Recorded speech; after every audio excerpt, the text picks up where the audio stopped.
ডান পাশ থেকে তীর আর বর্ষাগুলো আসতে আরম্ভ করলো। হযরতে আবু দুজানার ডান পা জজরা করে ফেললো। বাম পাশ থেকে তীর আর বর্ষাগুলো আসতে আরম্ভ করলো। হযরতে আবু দুজানার বাম পা জজরা করে ফেললো। সামনের দিক থেকে তীর আর বর্ষাগুলো আসতে আরম্ভ করলো। হযরতে আবু দুজানার সামনের সাইড জজরা করে ফেললো। পিছন দিক থেকে তীর আর বর্ষাগুলো আসতে আরম্ভ করলো। হযরতে আবু দুজানার পিছনের সাইড জজরা করে ফেললো।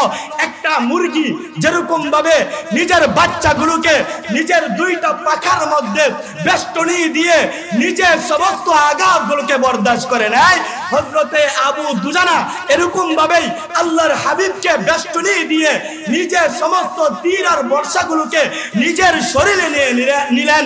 আল্লাহর নবীর শরীরে একটা ফুলের টুকা পর্যন্ত লাগতে দেয়। নবী, আমরা আপনার জন্য জীবন দিতে প্রস্তুত।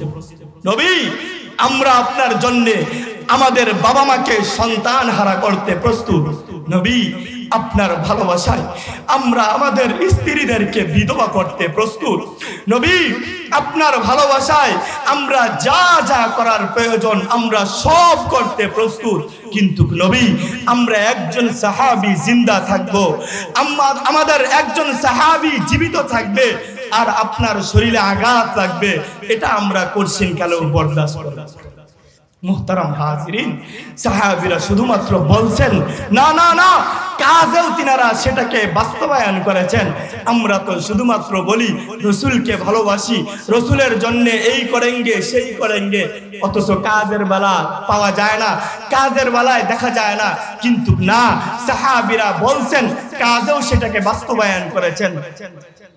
আল্লাহর নবী সরকার দো আলম নবী উহুদের যুদ্ধ, নবী আমার কাফেরদের বেষ্টনীর মধ্যে পড়ে গেলেন। কুফার শক্তি রসুলকে হত্যা করে ফেলবে, চতুর্দিক থেকে তীর আর বর্ষাগুলো রসুলের দিকে তাক করে বসে আছে যে আল্লাহর নবীকে দুনিয়া থেকে শেষ করে ফেলবে, নবীকে কতল করে ফেলবে। আল্লাহু আকবার, আল্লাহু আকবার। আল্লাহর নবীর এমন একটা অবস্থা যে চতুর্দিক থেকে রসুলকে মারার জন্য কাফেররা রসুলকে গ্রেফতার করে ফেললো, বেষ্টনী দিয়ে ফেললো, আল্লাহর নবীকে হত্যা করে ফেলবে, শেষ করে ফেলবে। এমন সময় রসুলের এক আশিক, যার দিলটা রসুলের ভালোবাসায় পরিপূর্ণ ছিল, যার নাম হযরতে আবু দুজানা রাদিয়াল্লাহু তাআলা আনহু, পাশ থেকেই বিষয়টা পরিলক্ষিত করতে পারলেন।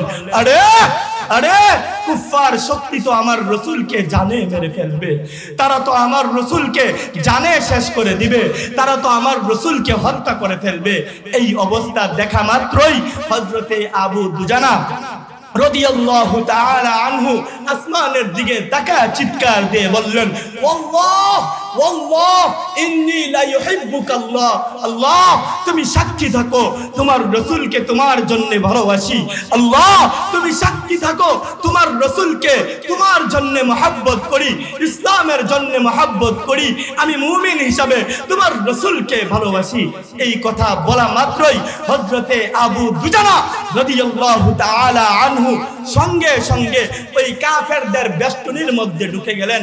মুহতারাম হাজিরিন, বানায় কোনো কিচ্ছা কাহিনী বলতেছি না, বুখারী শরীফ সাক্ষী, মুসলিম শরীফ সাক্ষী, বানায় কোনো কিচ্ছা কাহিনী বলতেছি না। ডান পাশ থেকে তীর আর বর্ষাগুলো আসতে আরম্ভ করলো। হযরতে আবু দুজানার ডান পা জজরা করে ফেললো। বাম পাশ থেকে তীর আর বর্ষাগুলো আসতে আরম্ভ করলো। হযরতে আবু দুজানার বাম পা জজরা করে ফেললো। সামনের দিক থেকে তীর আর বর্ষাগুলো আসতে আরম্ভ করলো। হযরতে আবু দুজানার সামনের সাইড জজরা করে ফেললো। পিছন দিক থেকে তীর আর বর্ষাগুলো আসতে আরম্ভ করলো। হযরতে আবু দুজানার পিছনের সাইড জজরা করে ফেললো। একটা মুরগি যেরকম ভাবে নিজের বাচ্চাগুলোকে নিজের দুইটা পাখার মধ্যে বেষ্টনী দিয়ে নিজের সমস্ত আঘাতগুলোকে বরদাস্ত করে নেয়, হযরতে আবু দুজানা এরকম ভাবেই আল্লাহর হাবিবকে বেষ্টনী দিয়ে নিজের সমস্ত তীর আর বর্ষাগুলোকে নিজের শরীরে নিয়ে নিলেন। আল্লাহর নবীর শরীরে একটা ফুলের টুকা পর্যন্ত লাগতে দেয়। আল্লাহর নবীর শরীরে একটা ফুলের টুকা পর্যন্ত লাগতে দেন নাই, আল্লাহর নবীর শরীরে একটা আঘাত পর্যন্ত লাগতে দেন নাই। আজকে আমি আপনি বলি রসুলকে ভালোবাসি, আমি আপনি বলি রসুলকে মহব্বত করি, অথচ কাজে সেটাকে আমি আপনি বাস্তবায়ন করতে পারি না।